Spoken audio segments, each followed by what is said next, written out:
Alrighty, we are here with the one and only Goldie Chan, who inspired a voice crack with her name coming out of my mouth right there. So that was a hot start. But Goldie, you know her from all over LinkedIn and social media. You know her from Warm Robots. You know her from her hot, brand new, spanking off the press book, or maybe coming out soon book at the time that you're hearing this, watching this.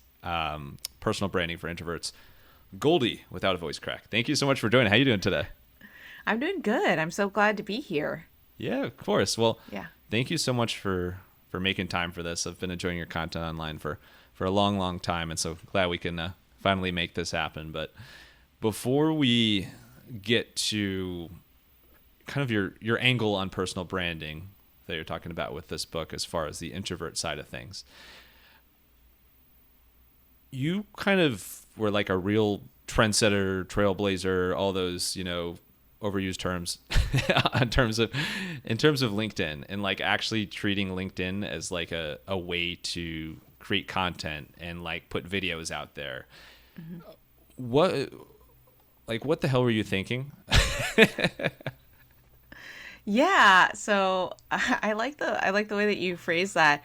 I I got so much very light hate mail during the first 3 months that I created videos on LinkedIn. In fact, one of my friends at the time made me a t-shirt. I still have it somewhere, and it has my first hate comment on it.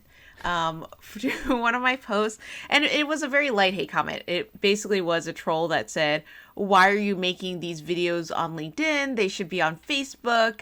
Why are you not on Facebook right now? Like, how dare you be on LinkedIn?" And I thought it just was so funny, and I'm glad that was my first real big hate comment, because it was just hilarious. It was also so long. It was like 2 sentences long, and I think when I started to create content on LinkedIn. So I'll back up. So I had been working in digital marketing for over a decade.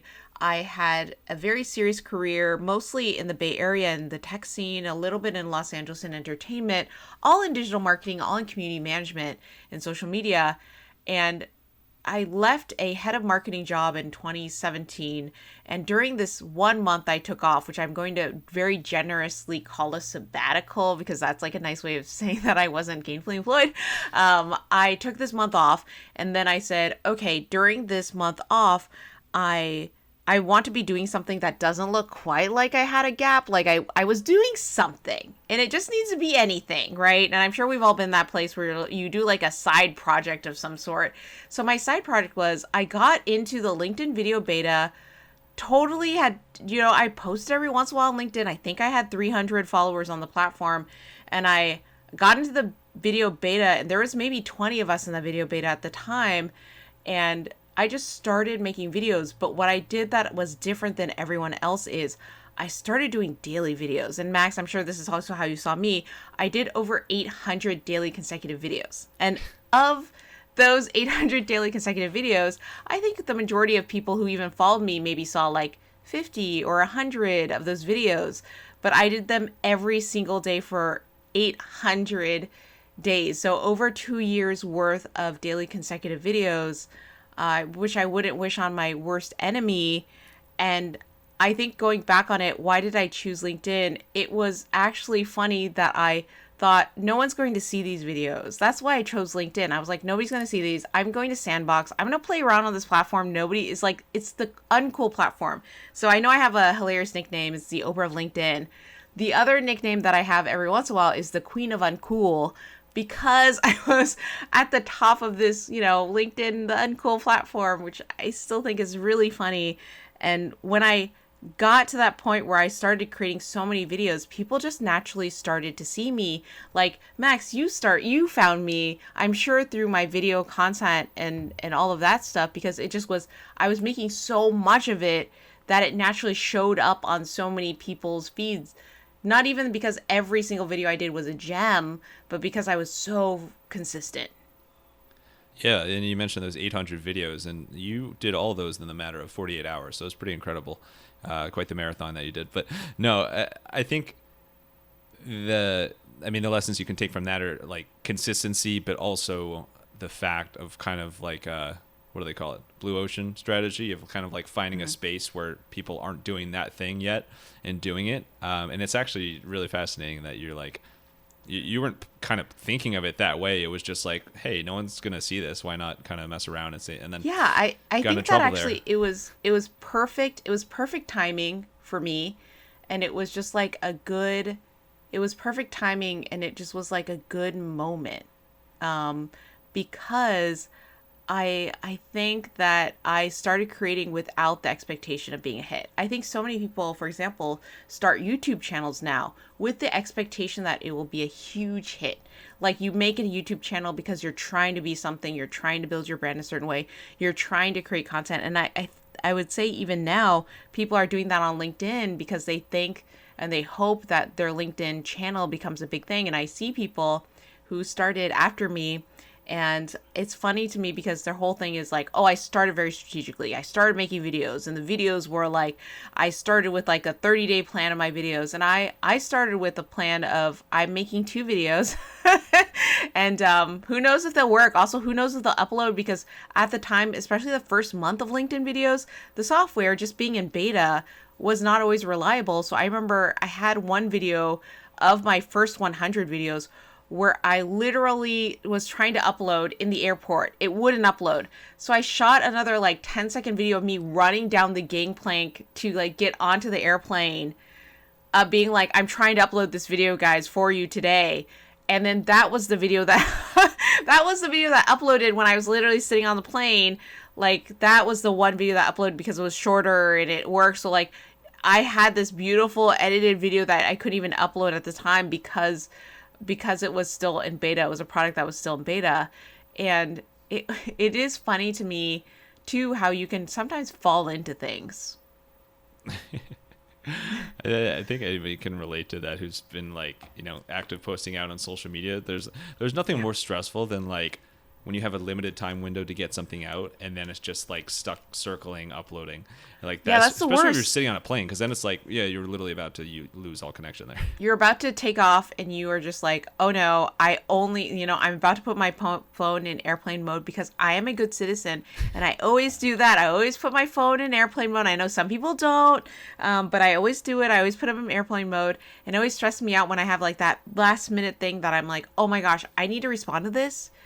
I need to respond to this right away. And thankfully now on airplanes, like, the difference is now we have Wi-Fi on a lot of airplanes and stuff like that too. So, but Wi-Fi on airplanes is not meant for video uploads. Wi-Fi on airplanes is meant for text posts at most.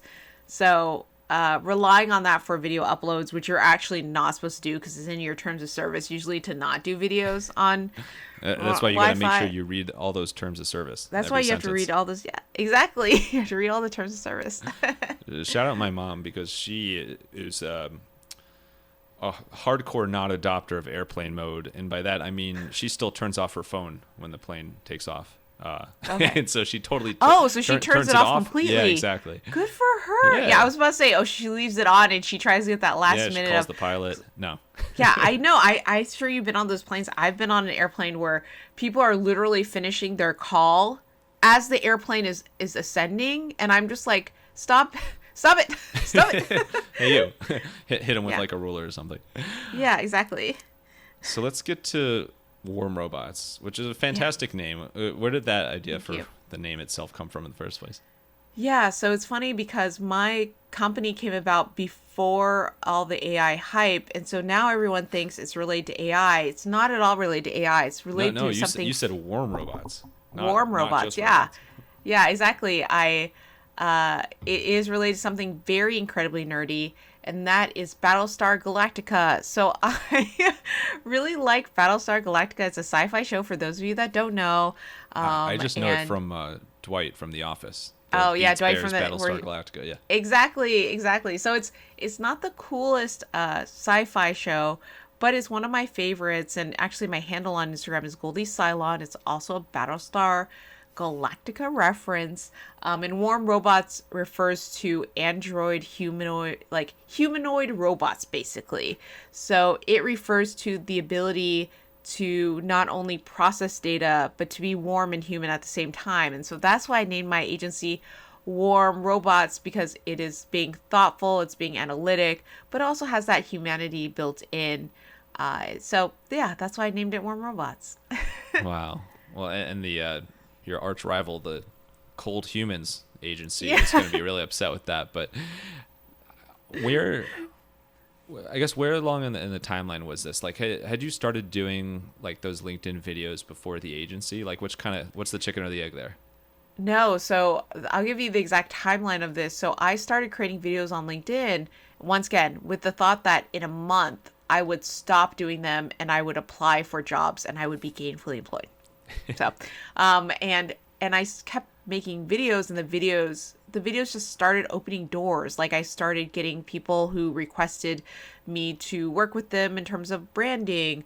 I was getting requests of folks who wanted me to do consulting work, and because I got all these requests to do consulting work and things like that, I thought, okay, great. I'm going to make an agency that kind of houses all of this consulting work. So really, the first thing that started was making LinkedIn videos, and then so many doors opened because of that. And I want to really shout out also the fact that part of why I think my videos did so well is because I was so genuinely excited at the time to make videos. It wasn't for a business use case. It wasn't for a strategy. I see so many people do what is funny to me is like they're like, this is me authentically on camera, and then they're like, here's a real selfie of me, but it's still strategic. Like they are very specifically trying to make themselves feel vulnerable and close. But By I the way, think as more humans, people should say that this is a real selfie. Like yeah, this explicitly is a call real it out like selfie that. video. This is Yeah, not exactly. strategy. This is not strategy. But I think that we as humans, we totally resonate, and we just viscerally, like as animals, feel when somebody is being really real on camera. Like we feel that. And I think that's why when you see somebody who's a great actor, it's because we really believe them in that role. So we want to believe in each other. We want to be able to see each other as human beings And as warm robots. So and as warm robots. so how did you? I mean, you've had this thing running for years now. You kind of dive into a few different spaces in the digital and brand building space, but how did you? And I won't let you say due to your video prowess. How did you start to win kind of some big and notable clients in like the early days of this thing? Yeah, well, I will say one thing that I did was I proved my expertise early on. So while I was making those videos, they weren't just videos of me just hanging out and being cool, because I'm not very cool, right? I'm the queen of uncool. You So are. like my I'll call you the queen of cool as well, but we'll take right, it. thank you.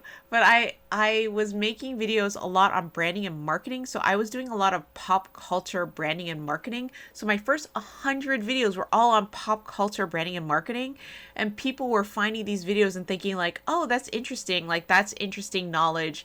Like I basically was doing walking Wikipedia, I guess if that makes sense. So I'd walk and talk at the same time and do and so originally it's like, I will say this, some of the first stickers LinkedIn did for a LinkedIn video, like walk and talk are inspired by the videos I did, which is kind of cool. So but I would say that that is what opened the door to clients. It wasn't that I was just being on camera. It was that I said, here's my subject matter expertise, and this is what I know how to do.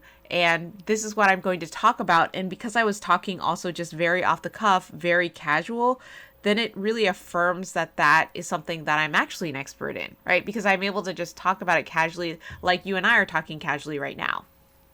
Yeah. Well, madam, we could take this formal if you'd like me to speak formally, but I don't even know if madam's a proper term. Um, so I think it is. it's interesting. Thank you. Cheers. Thank you. So I think if you look at any part of like the content world, like any part of marketing, it changes so much year to year or month to month, day to day, seemingly. What has changed about warm robots? It'd be nice if I could pronounce your company right. Warm robots today compared to what it's like in the early days, like as far as you specialize and focus there. Oh my gosh, yes. So I would say in the early days of the agency, it truly was a hub for everything in a very, I whatever consulting I was doing, whatever I got taxed to do, it was an all-in-one shop there, and it was everything branding and marketing under the sun. And since then, as I'm sure you've talked to so many people who run agencies, it narrowed down.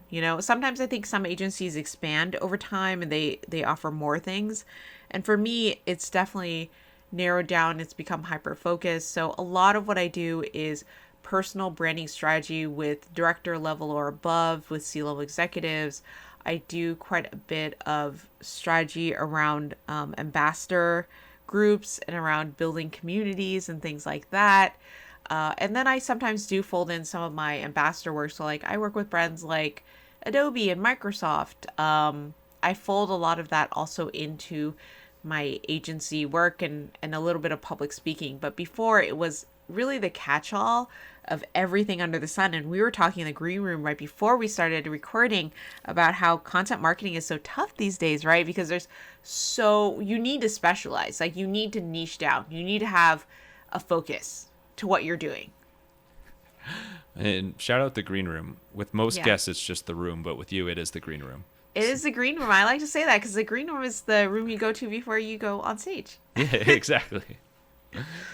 That's an interesting area there that you talk about, partnering for, Adobe and Microsoft and like huge brands like that.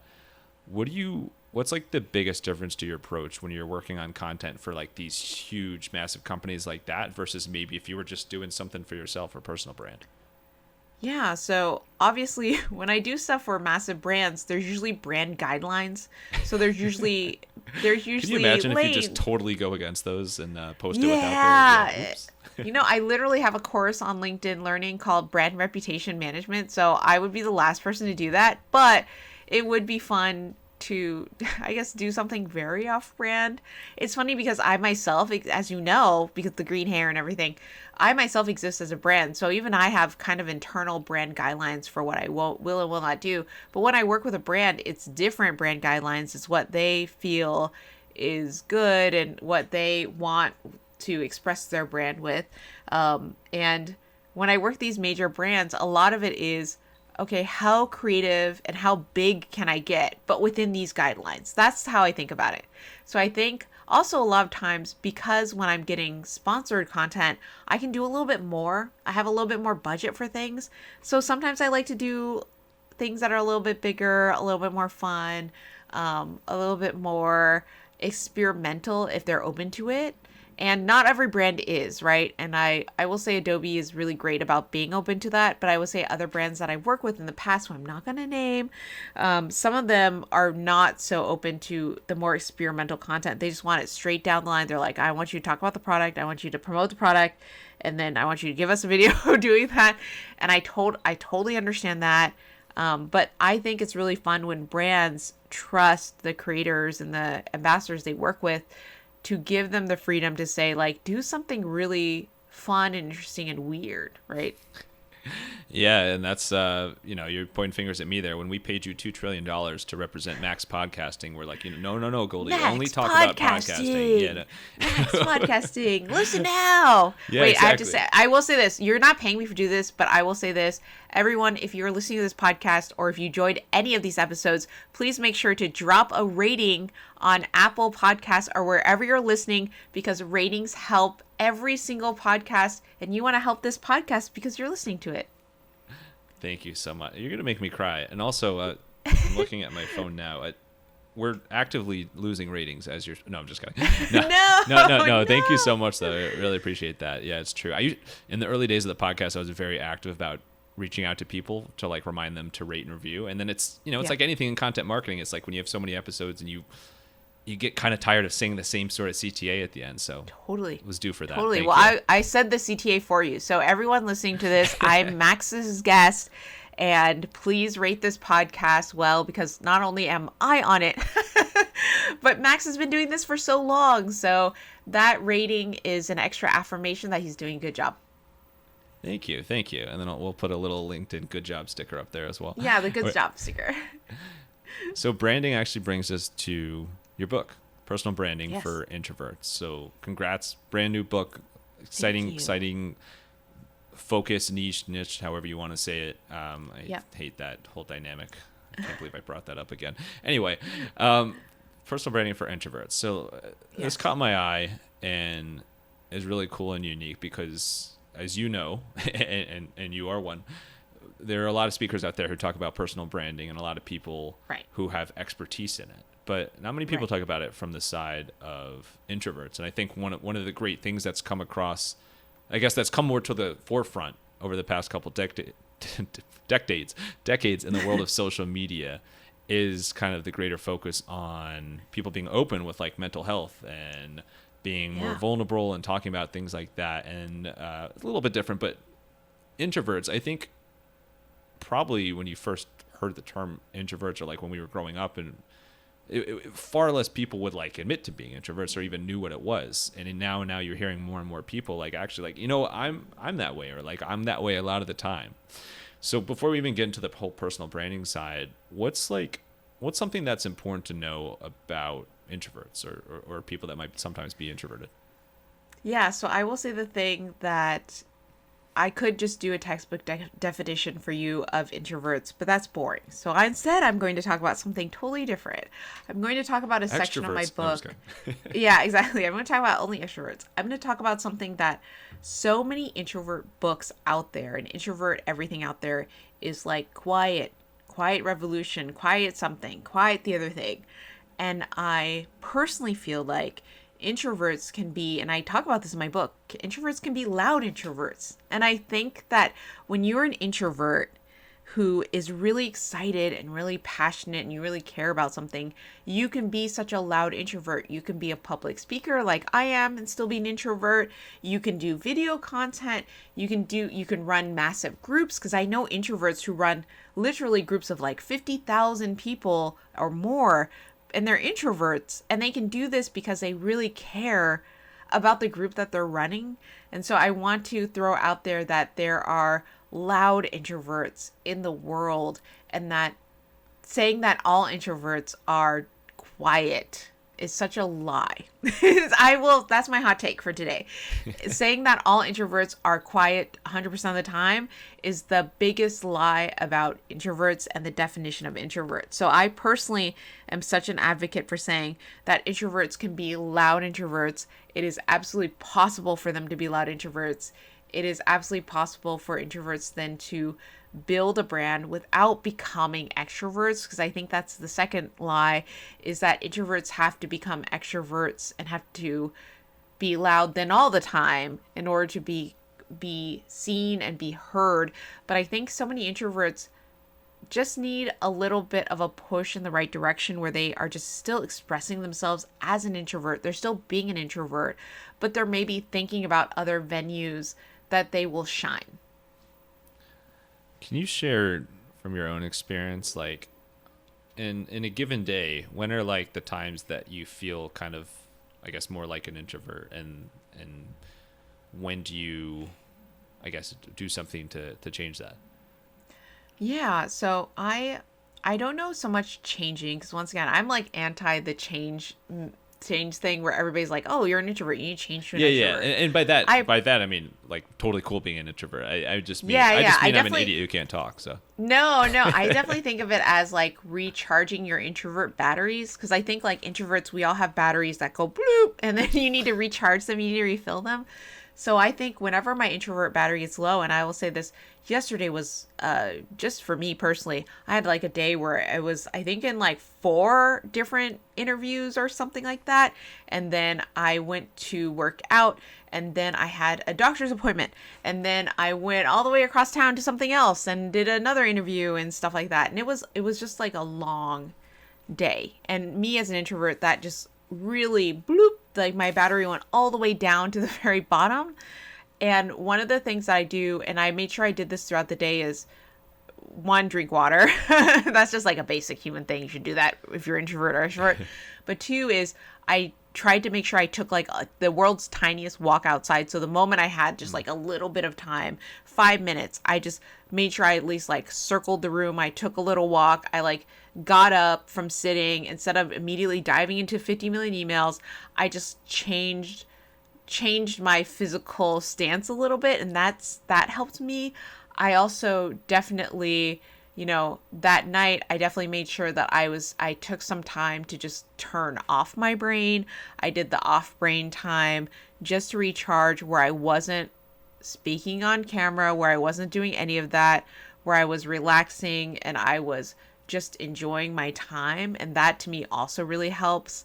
I do like a little bit of meditation here and there. So that also is like another thing to add onto the pile of things that help me recharge my little introvert battery. So those were a few things I did on a day that was really tough for me. Just go, not because any particular person. I actually posted about it on LinkedIn, and then I feel bad because there's a couple of people that I actually had meetings with were like, was I the reason why you had a bad day? And I had to be like, oh my gosh, no, like, not that, that's not what I meant. I just meant it was a long day because it was just a very long day.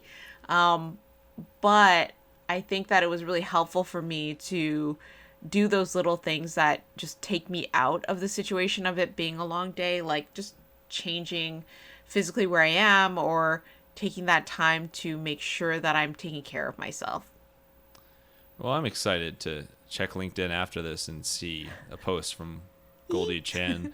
Just had the most draining interview of all time. Please, no one go on Wild Business Growth. If you're invited, No. send it back. No. No, we already talked about this once again in the green room, that I'm going to send some more folks your way. I'm pretty sure you may have, because this podcast has been going on for such a long time, you may have already interviewed them. But in case you haven't, I definitely want to send you some names for this podcast. Yeah, no, really appreciate that. Those are a lot of great tips that you shared. The word, the buzzy, interesting, oh, I've never heard that word, that stuck out to me, or phrase, was off brain time, because we talk a lot about like the need to unplug, and I was talking about this with my wife Dana of like after work, and like she's like, do you want me to do the dishes, or I'll do the dishes? It's like if I still have a lot of work that day, I'm like, no, like I'll seriously, even if it's late, like I will do the dishes later, because like I stare at a screen all day long. I find it calming to literally just like do dishes and like clean up, like even if it's like late and everybody's asleep. And I'm just like, you need that time to turn off your brain, no matter what it is. I feel like it's I guess this is a more recent term. I'm gonna sound like a dinosaur, but like in the like gaming community, when they talk about touching grass, I feel like that's so relevant for like adults and not non-gamers as well, as like even if you look, it's very real. Look at grass, like even just get yourself away, and like I like how you said, I think I was reading somewhere that if you are literally around trees and you touch trees, there's a chemical that we as humans release that's like I forget which one it is, but it's a positive chemical, and it makes us feel more calm and centered. And so it's not just meditative, it's an actual chemical reaction that happens in your body because you touched a living tree. And that to me that to me brings back the point that we're humans, we're animals, it's funny how we work. We're not, as much as I call my agency warm robots, we're not robots. We still need that time off. We still need to take care of ourselves.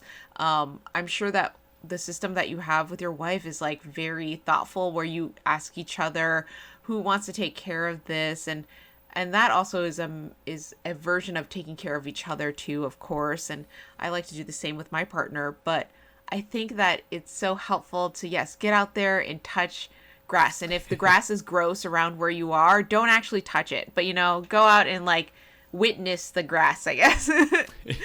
yeah, even looking at it, or like going to, if you're like in a real crunch before your next meeting and like don't have time to actually go for a walk, well, you could do a mini walk like you said, but you could like just go out to your window and look outside and like look, especially if you're someone like me who's in like the podcast editing space, or like if you're in the video production space, like it's really, really important to like refresh your eyes and look at something in the distance, and take some breaths, calm, take some who was it? Jay Gao, I think is his name, from the James Altucher show. I butchered that name, but he just had a really good LinkedIn post about how he, like when you're an editor and you're listening to stuff all day. Like he makes sure that there's at least an hour every day where he just doesn't listen to anything, like doesn't play music, doesn't play podcasts, even when he's like off the clock, just to like give kind of your ears a break. So I guess we're just Wow. attacking all senses here one by one. That's right. That's what this is. This podcast is just doing that. Yeah, exactly. Sponsored by the Sixth Sense. So let's talk about the seventh sense, personal branding. So like Yes. back to how introverts or introvertdom and personal Yeah. branding are tied together. If you're someone who's an introvert, what are some key things to keep in mind when it comes to making a personal brand for yourself and growing that personal brand? Absolutely. So I think a lot about the 5 C's of personal branding. And today I will only talk about one of those C's, and that is consistency.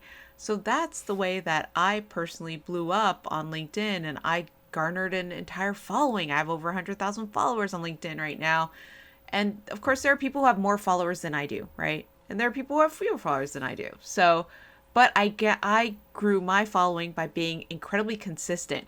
It wasn't that every single day was the most beautiful gem that I've released ever, and it wasn't well edited, because I will be honest, because I was doing all the videos myself and releasing them, I think the first couple of videos weren't edited at all. Like, I only knew how to trim the front and the back end of a clip. So it was these videos that were literally like, they were so long, they were too long, and it was just me walking around because I didn't know how to edit. So it's like, if I ever fumbled or dropped the phone, there was no editing. It just, you saw that fumble, you saw me drop the phone, because I was filming them all on my phone. So I do think that consistency is so important. So if you're out there listening to this and you're an introvert and you think it's so overwhelming to develop my personal brand, I suggest, and you're thinking about content in particular, I suggest, of course, not daily content, but if you can even commit to, I'm going to post once a week, or if that's even too much, I'm going to post once a month. So that's 12 times a year. You can make the commitment that in 2026 that you will post 12 times. That is so doable. Every single person has at least 20 minutes in an entire month to find time to write a single post or post a photo or do whatever. And I think it's all about consistency. So if you can consistently stick with posting once a month for 3 months, then maybe the next 3 months you post once every other week. Then maybe after that you post once a week, right? And then you stick with that consistency of posting once a week for a while.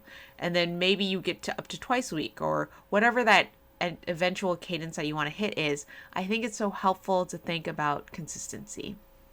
Absolutely. And consistency ends in the C sound as well. So I'm going to dock you for doing 2 C's, not one, like you said. It was pretty good, though. But yeah, that's a great lesson. What about, I mean, we talked about the like off brain time and like how, like, all of us need some time to, I'm not going to do the sound as good as you, but the recharge the batteries. Yeah. What would you say is like a good split, I guess? I know everybody's different, but like how much of your day should you focus on being kind of like productive and efficient versus working in those, touching tree time? Well, I think it obviously depends on what your workload is, but I think about one exercise I go over in the book is called ideal daydreaming, and that's thinking holistically, like throughout the entire day, and that includes the time you spend with your family, with your loved ones. What does your ideal day look like? And I give an example of one of my guy friends, and he travels the world. He eventually settled down with his partner in a different country, not in the US, not gonna say which one, but his ideal day is exactly the day that he lives now. And he's been dreaming about this day. He's been focusing on having this day be real for so long, and now it is real. He gets up in the morning, he makes breakfast for himself and his partner. They eat breakfast together, then they split off. They both work from home. So he'll be there answering his emails and whatnot. She'll be there doing her writing, etc. They'll split off, they'll do work, and then they come back together for lunch. He makes lunch. They maybe eat outside on their porch. Very nice, right? And they get that outside time. They get time away from their computers, their devices, their whatever, their work. And then they go back and then they do work, or they have meetings, or they have whatever in the afternoon, which is usually that time they set aside actually for that. they go off run errands, etc. And then at night, I think this is so cool. At night when they have supper, when they have dinner, they will actually a lot of times go and have dinner with their neighbors, or they will, go out and eat, and like that's the time that they step out of the house and they take that time out because they cook all of their other meals. But I think it's like so beautiful and communal, but also that day is thinking like really not just about work. I think so many people focus on only the work part of your career, but your career has so much to do with your life around it. And I also always hope that if you are thinking about your career, that you have so many other beautiful things around that career. Yeah, that is beautiful. Yeah. I want to have dinner with them right after this. That sounds wonderful. Yeah, at the supper on their terrace, right? Yeah. What's something, as you're writing this book and researching for this book, I don't know what that word was. You're okay. I just burped the word book. Yeah. What's something that really kind of surprised you, took you off guard, but you realize is like a key insight in terms of personal branding for introverts? Gosh, I would say the loud introvert thing that I mentioned before. I just realized as I was rereading so many other introvert books and introvert sites and things like that, I realized how many things had the word quiet in it. And so I wanted to very specifically put the word loud in my book. And I also wanted my book not to have the word quiet in there anywhere, anywhere in the title and the subtitle, anywhere. So that was one thing. And I will say another surprising thing for me was I told a few of my stories, like my personal stories, in this book, and one of them is, and I think this is funny because I forget how much people love this story. I was once in the Prime Minister's house, like Prime Minister of London, right? So like very, very big, important place. People with machine guns are there. It is going inside. You have to like go through all these metal detectors. You have to like get everything scanned. The security is very high. And I was in the Prime Minister's garden, and I remember just being so overwhelmed as an introvert with anxiety in this garden. So I know where in the garden to hide. There's like literally it's the corner in the far right. They have this like weird tall chair thing, and then it's right next to it. I can just like barely fit my body in that space, and then no one knew that I was there. And I literally just hid there for I think at least 10 minutes, 5 to 10 minutes. I'm sure time passed a lot more slowly than I thought it did. And then I came out and then I hid in the bathroom. I'll be totally honest. I ran to the bathroom. I hid in the bathroom. And I just had to do that because that was like a very introvert moment where I felt overwhelmed and I just wasn't in the mood, or I wasn't able to, I just wasn't able to be, on point and be networking and doing all those things. And I think so many introverts have this struggle, and then we feel bad. We feel shamed for doing those things. We feel like we shouldn't be doing those things. But I want to offer that it's totally normal and healthy to do those things. I'm funny.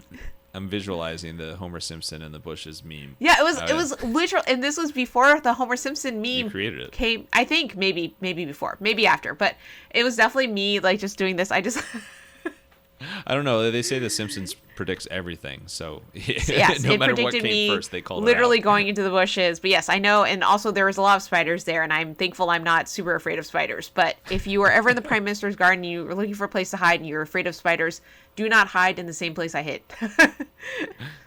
Did I mention how relatable that was? All right, so let's switch gears a little bit. A couple quick kind of wackier segments to wrap up here. First one's called The Unusual. So I'm not going to let you say a story about a time that you hid in the Prime Minister's bushes, just in case it's relevant for one of the answers again. Not that would come up. But this is like interesting aspects of your personality that kind of just make you who you are. Like I love hearing from entrepreneurs about like what they are outside of work as well. And so first thing is quirks. What's something a little quirky about your personality, but it's who you are. You got to love it. Quirky about my personality. I don't know if this counts as a personality quirk, but I like to say that I'm a sea monkey rancher. So I raise sea monkeys, which are brine shrimp. I am part of many sea monkey Facebook groups.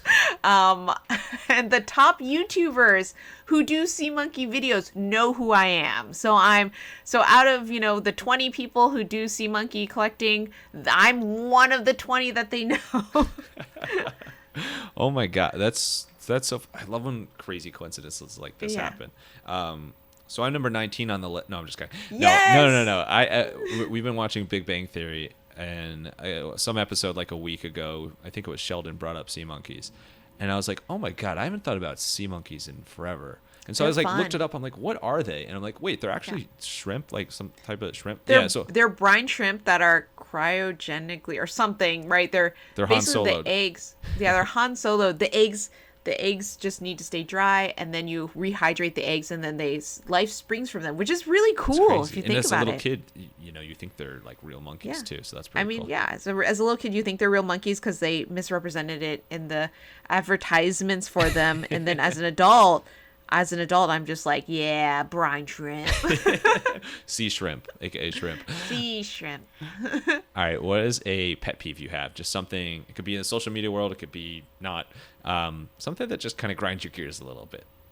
My pet peeve is when you are clearly taking a picture at a photo op, and then the person walks in front of you and I totally get when there's no room and they have to walk in front of you. Of course, that makes sense. But when there's so much room and then they make the choice to like dart in front of the person taking the photo for you and then go right in front, that's my pet peeve. Yeah, that's a good one. All right, if anybody sees Goldie taking pictures out, you know what not to do. Don't do it. Yeah, next time you see her in the bushes. Yeah. And then what's I call them weird talents, but it's also like Yeah. a party trick. What's something that you're really good at, but it has no impact on anything? I don't know if this is a party trick or weird talent, but I also cosplay. So I was just at San Diego Comic-Con, and there's a big movie that's out right now on Netflix called K-pop Demon Hunters, which I very much like, and I've watched it too many times, and I watched it in theaters. I've done the sing-along, and so I actually cosplayed with my partner. I made him a cosplay because I used to more professionally cosplay, but I made him a cosplay, and we cosplayed as like two of the characters from the show, and it was great because all these little kids came up to us, and they were just like, oh my gosh, you're like this character. And then the best part is I love kids because they came up to me, they're like, oh, you're this character, and they're like, that's not my favorite character. I like the other character. And I'm just So like, blunt. oh, okay. I see how it is. Because it's a trio of girls. And then I was doing one of the characters, Zoe, and they really liked the main character, Rumi. So they kept coming up to me being like, Rumi's my favorite. And I'm like, well, thanks, kid. Like. Wow. Well, you're my favorite character, Goldie. So you're Thanks. number one in my book. Thanks. All right, let's wrap it up with some rapid fire Q&A. You ready for it? Yep. All right, let's get wild. Couldn't resist. I know you've been asked many times, but I have to hear it from you, straight from the Goldie's mouth. The green hair. How did that become kind of like a trademark and iconic branding aspect for you? Yeah, so the green hair happened. I had a million different hair colors before green. I just like having colored hair. It just is fun. Why not? You're an adult. You can do what you want, right? Yay. People forget that. People forget that. And green, ironically, is my favorite color. But I just happened to do green hair for the first time. I had never done green. I'd done all these other colors and cycled back over time. And I just happened to have lime green, like tennis green hair, right when I started to blow up on LinkedIn. And people started to drop the green heart emoji on LinkedIn when they would see my posts and stuff. And then I thought, just as a branding person, like very reactively, like, oh, that's cool. Maybe I should keep the green hair for a little bit longer. And I've kept it ever since 2017. So outside of a brief period of time where I didn't have it for medical reasons, I've had my green hair the entire time. Holy moly. It's incredible. Now I want to see pictures of the million different colors that you mentioned before. That goes beyond the visible Yeah, it was like color white spectrum. at one point. All right, Yeah. what is... I saw on your LinkedIn resume, if you will, that you do some writing for comics. What's a Yes. tip for anybody in terms of making really, really good, doing some good comic writing? Oh gosh, so I write for Archie Comics. I'll just say it out loud. Super Americana. I'm such a huge nerd fan of them, and I'm so thankful I get to be a writer for them. I think anyone out there who's thinking about doing comics and wants to make their own original comic. I would definitely also say, like, make your own original comics. It always is the story. So what is an interesting story that you can share? And for those of you out there who are illustrators, drawers, or the writers part of it, it's all about the story. It's all about, like, what is that story that would be interesting to share? One of the most popular web comics out there that became this entire brand is Lore Olympus. And that started from just being a simple web comic, a simple story they wanted to share. That's so good. You're living your dream. Yeah. All right, and then I have to ask you another LinkedIn tip.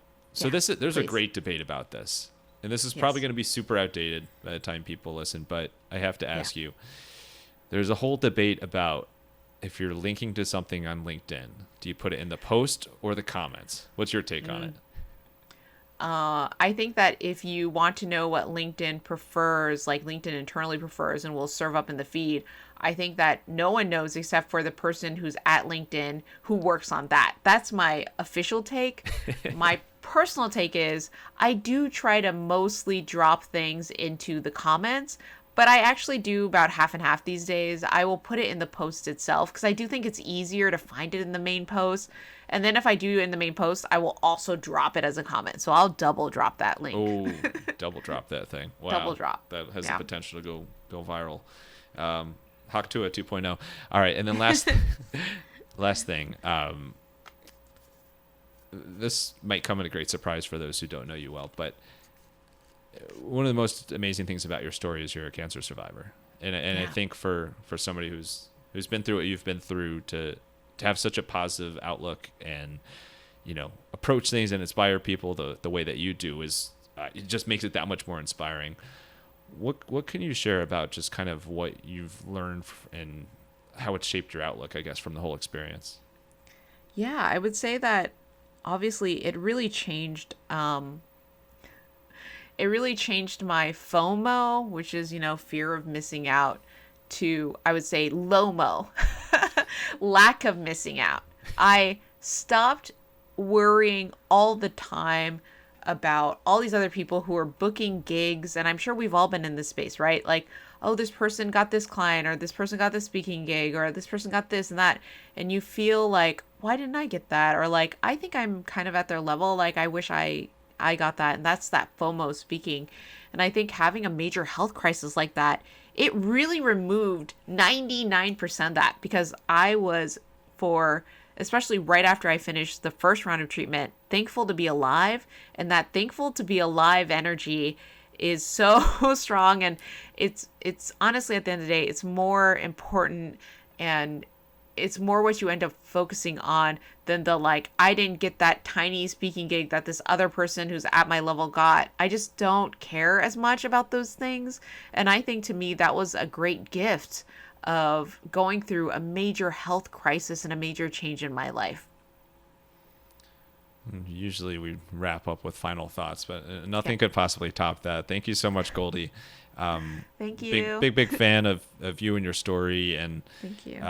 Thanks for making time today and sharing all of that. Last thing though, where is the best place, your preferred way for people to get personal branding for introverts? And before you said that, I will say, for those tuning in, make sure to connect/follow